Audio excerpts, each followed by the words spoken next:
Баршаңызға қайырлы күн. Бүгін сіздермен жасалуы өте оңай әрі миксерді қажет етпейтін панкейки рецептісімен бөлісетін боламын. Дәл осы рецепт түрімен сіздер де жасап көрсеңіздер болады.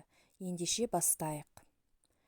Ең алдымен бізге осындай құрғақ таза ыдысымыз қажет болады.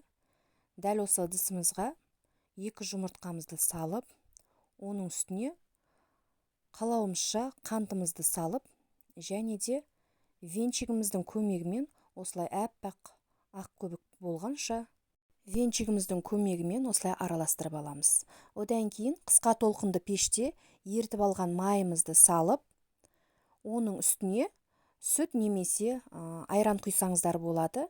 Мен айран қолдандым. Міне, одан кейін осылай біркелкі етіп жақсылап араластырып аламыз.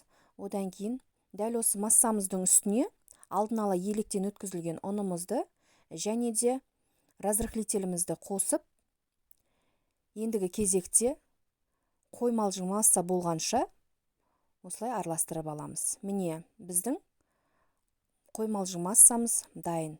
Ендігі кезекте қызып тұрған табамызда орташа отта пісіріп алатын боламыз. Ең алдымен осылай қасығымыздың көмегімен табамызға құйып, одан кейін шамалы үстінен осылай домалақ тәріздес пішін жасап алатын боламыз.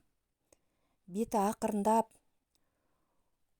көбік пайда болған кезде келесі бетіне аударып, беті сарғайғанша осылай пісіріп алатын боламыз.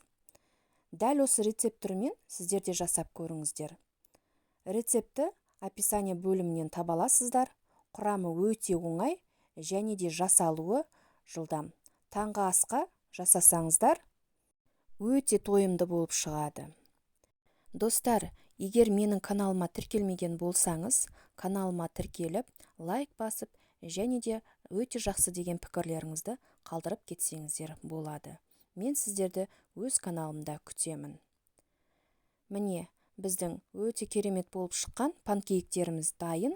Ендігі кезекте үстіне шамалы балымызды құйып әсемдесеңіздер болады.